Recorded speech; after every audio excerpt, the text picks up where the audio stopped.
नमस्कार दोस्तों, आज आपको कहानी बताते हैं मध्य प्रदेश के जबलपुर बारगी डैम का। एक माँ की कहानी है। आपने पहले से देखा ही होगा, internet, social media, news media में काफ़ी वो पिक्चर वायरल हो रहा है। तो मुझे लगा कि मेरा जो विचार है, मैं उस माँ के फ़ोटो पर, माँ का जो दृश्य है, माँ का जो पिक्चर आया है माँ बेटे का, उसके ऊपर अपना विचार रखूँ। कहानी मध्य प्रदेश के जबलपुर बारगी डैम का है, जहाँ पे कल की कहानी है, जहाँ पे कुछ पर्यटक गए थे वहाँ पे। और उस पर्यटक में आपने पिक्चर में देखा होगा, माँ ने अपने बेटे को दोनों हाथ से एकदम कस कर मजबूत स्ट्रांगली उसको पकड़ा हुआ था।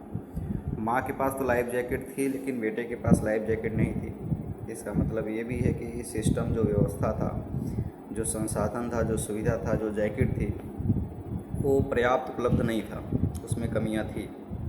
इसलिए माँ और बेटे को एक ही जैकेट में दोनों को मैनेज करना पड़ा।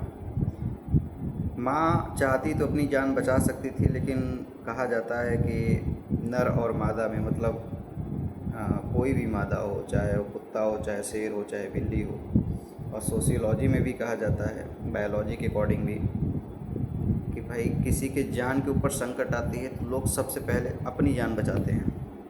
लेकिन माँ के केस में ये चीज़ें उल्टा हो जाती हैं। अपवाद हर जगह होते हैं, उसकी बात नहीं कर रहे हैं। जो बायोलॉजी और सोशियोलॉजी कहता है कि माँ सबसे पहले अपने बच्चे को बचाने का पूरा प्रयास करती है। तो हमने देखा भी है एग्जाम्पल, जैसे गाय हो गई, भैंस हो गई, जब उनके न्यू बॉर्न बेबी होते हैं, जब नए नए बच्चे का उसका जन्म होता है, बर्थ होता है, आप गाय के बच्चे के पास जाइए तो गाय आपको मारने के लिए आगे बढ़ती है। भैंस आपको मारने का प्रयास, भैंस कम करती है, भैंस भी आपको मतलब मारने का प्रयास करती है, जिससे कि बच्चे से आप दूरी बना के जाइए। मतलब माँ चाहती हैं कि हमारे बच्चे से दूरी, लोग दूर रहें, क्योंकि वो अपने बच्चों को बहुत मेहनत से, बहुत तकलीफ़ों से, बहुत सारे प्रॉब्लम से, बहुत सारे हार्मोन चेंजेस होने की वजह से 9 महीने के बाद उनका बर्थ होता है, तो बहुत सारी प्रक्रिया होती हैं उस समय शरीर के अंदर। तो जायज़ सी बात है कि माँ की ममता बच्चों की तरफ बढ़ ही जाता है। आपने फ़ोटो देखा ही होगा। एक तरफ तो भावनात्मक सब, हम भी स्टेटस लगाए हैं, आप भी लगाए होंगे, सब लोग शेयर कर रहे हैं। दूसरा बात ये प्रश्न है कि ये व्यवस्था हुई कैसे, ये समस्या और संसाधन और कमी, प्रशासन, ये एक्चुअली समस्या आई कहाँ से। एक तो भावनात्मक का खेल चल रहा है, इमोशंस का। 2 मिनट सब लोग स्टेटस 2 दिन लगाएंगे, फिर दूसरे दिन कोई नई कहानी आ जाएगी। हाँ, आप भी उसी में के हैं जो आप देख रहे हैं, ठीक है। आप भी जाएंगे, कहीं प्रयागराज जाएंगे, वाराणसी जाएंगे, कहीं न कहीं तीर्थ स्थल पे तो जाएंगे, केदारनाथ जाएंगे, घूमने जाएंगे। कहने का मतलब ये है कि पहली बात तो जो हादसा हुआ था वो 300 मीटर की दूरी पर, मतलब तट से अगर देखा जाए, जहाँ पे बैठते हैं, जो शिप जहाज़ थी, जहाँ से हम लोग किनारे से स्टार्ट करते हैं, उसकी दूरी से 300 मीटर थी। और ऐसा कहा जाता है, कागज़ों में आप पढ़ेंगे तो बहुत बहुत सारे नियम लिखे हुए हैं।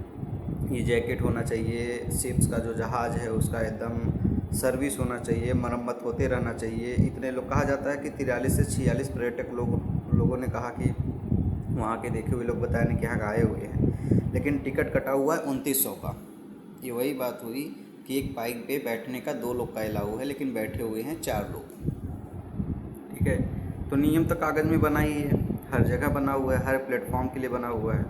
आप किसी भी सिस्टम में जाइए, नियम बना हुआ है, लेकिन नियम, जो रूल्स एंड लॉ है, वो इम्प्लीमेंट नहीं होता है, इम्प्लीमेंट होते हुए नहीं दिखता है। अगर इम्प्लीमेंट होता तो शायद से आज जो माँ और बच्चों की ज़िंदगी गई हुई है वो नहीं गई होती। और माँ क्या, अभी तक जैसा कि न्यूज़ रिपोर्ट के अकॉर्डिंग और बहुत सारे जो प्रतिष्ठित पत्रकार हैं उनके अकॉर्डिंग पता चल रहा है कि 9 लोगों को निकाला गया है। उस 9 लोगों में कोई किसी की माँ होगी, किसी की बहन होगी, किसी की पत्नी होगी, किसी की बहू होगी, किसी की मौसी होगी, किसी की चाची होगी, क्योंकि एक ही व्यक्ति, शेक्सपियर की स्टोरी के according 7 stages of the our life, बहुत सारे हम रोल प्ले करते हैं। तो एक ही व्यक्ति अपने लाइफ में बहुत सारा रोल प्ले करता है। और माँ का मतलब, वो चाहे गर्ल्स हो चाहे बॉयज़ हो, उनके पीछे पता नहीं कितनी ज़िंदगी बर्बाद हुई होंगी। तो जो माँ की तस्वीर देख रहे हैं, बेटे की तस्वीर देख रहे हैं, उस माँ बेटे के साथ साथ उसके हस्बैंड, उसके भाई, उसके बहन, उसके पिताजी, माताजी, मौसी, मौसा, कितने सारे रिश्ते उससे जुड़े होंगे, सबको आहत होगी।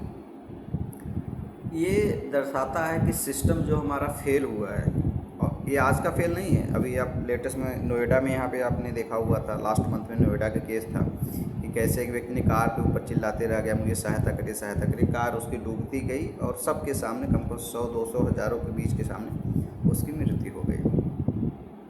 उसी तरह इस माँ की भी हुई। और आप जब तक क्वेश्चन नहीं पुटअप करेंगे, आप पुटअप भी कहाँ करेंगे? आप तो चाहे गांव हो चाहे शहर हो, हम तो शहर भी देख रहे हैं, गांव भी देख रहे हैं, 10 में से 7 आदमी तो नशे में चल रहा है। नशा कई प्रकार का होता है। नशा का मतलब एक ही नहीं होता ड्रिंक, नशा, आशिकी, पागलपंती, इसी में 10 में 7 तो इसी में पागल है, चाहे शहर हो चाहे गाँव हो। आप गाँव भी उठा के देख लीजिए, पूरे गांव में घूमेंगे तो 2-4-6 आदमी आपको मिल जाएंगे जो ठीक ठाक थोड़ा बहुत होंगे, बाकी सबकी दुनिया ही अलग है। कोई सलमान खान और अक्षय कुमार का एडवर्टाइजमेंट करते हुए शाहरुख खान का पान मसाला खा रहे हैं, कोई 19 ml का दुकान पे खड़े हैं लेने के लिए। नशा है। कोई आशिका मासूक में आशिकी में पड़े हुए हैं, कर रहे हैं। जब उनको किसी से नहीं मतलब, उनको लगता है कि हाँ मध्य प्रदेश के जबलपुर में हुआ है, बारगी डैम में, कल प्रयागराज में भी होगा, वाराणसी में भी होगा, और होता ही है, देखते ही हो। आपको लगता है कि कोई और गया है, कल आपका भी नंबर आएगा जो आप देख रहे हैं। जी बिल्कुल। फिर क्या करेंगे? फिर भी क्वेश्चन नहीं पुटअप करना है। सरकार से पुटअप करेंगे नहीं, ना अपने आप से करेंगे। ये दिखाता है समाज और प्रशासन और सिस्टम और व्यवस्था की फेलियर दिखाता है कि ये फेल हुए हैं। और उस माँ ने बहुत सारे चीज़ क्वेश्चन छोड़ के चली गई है कि अभी भी तो जागो, जाग के क्वेश्चन पुटअप करो, लेकिन अभी भी पूछना नहीं है। आप लोग से रिक्वेस्ट है कि आप लोग जब जहाँ भी जाएं, जिस पर्यटक पे जाएं, जिस भी स्थान पे जाएं, जिस भी स्थल पे जाएं, जिस भी टूरिज़म पे जाएं, जहाँ जाएं, जाने से पहले वहाँ के सारे इंफॉर्मेशंस, वेदर कास्टिंग ना, हाँ वेदर कास्टिंग की भी इंफॉर्मेशन नहीं थी। सोचो 42-43 लोग का परमिशन था, 2900 टिकट कटे हुए थे। पहले से वेदर कास्टिंग, वेदर फॉरकास्टिंग के लिए इंफॉर्मेशन होता है कि जो इसका इंफॉर्मेशन देते हैं कि बारिश होने वाली है, तूफान आने वाला है। कहा जाता है कि 74 किलोमीटर पर घंटे की स्पीड से तूफान था, उसकी स्पीड थी, उसको भी जानकारी पर्यटकों को नहीं दी गई। तो आप भी जहाँ जाए वहाँ पहले इंफॉर्मेशन, जिस शिप्स पे बैठे हैं, जिस मेंटेनेंस पे बैठे हैं, जिस गाड़ी पे बैठे हैं, पहले उसका मेंटेनेंस चेक करें, जानकारी लें, ड्राइवर के बारे में पता करें। यहाँ तक ये भी कहा जाता है कि जो बोट चलाने वाले थे वो पेशेवर नहीं थे, मतलब रेगुलरिटी नहीं थी, वो कोई उनका बिजनेस ऑक्यूपेशन नहीं था, प्रोफेशनल नहीं थे।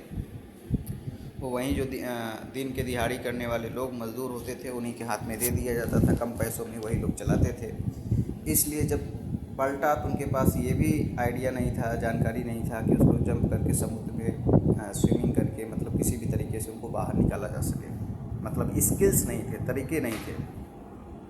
तो आप जब भी जिस पर्यटक पे जाएं, जिस स्थान पे जाएं, पहले वहाँ का सारा information, weather casting information, time zone, A to Z, food हो गया, एवरीथिंग आप इंफॉर्मेशन लेके, जानकारी लेके, बहुत रिसर्च करके, अब अपने जान का जिम्मेदारी, आपकी लाइफ की रिस्पॉन्सिबिलिटी आपकी है। सरकार तो कुछ नहीं कर पाएगी। सरकार आपको बता देगी कि ये समस्या हुआ और कुछ लाख 2 लाख रुपये आपके मरने के बाद मिल जाएगा। तो अगर आप इच्छुक हैं 2 लाख रुपये पाने के लिए, तो आप मर जाइए, सरकार लाख 1.5 लाख, शायद से 2 लाख रुपये आपको स्कीम कोई निकाल के आपको दे देगी और आपके परिवार में 2 लाख रुपया ज़िंदगी भर चलेगा।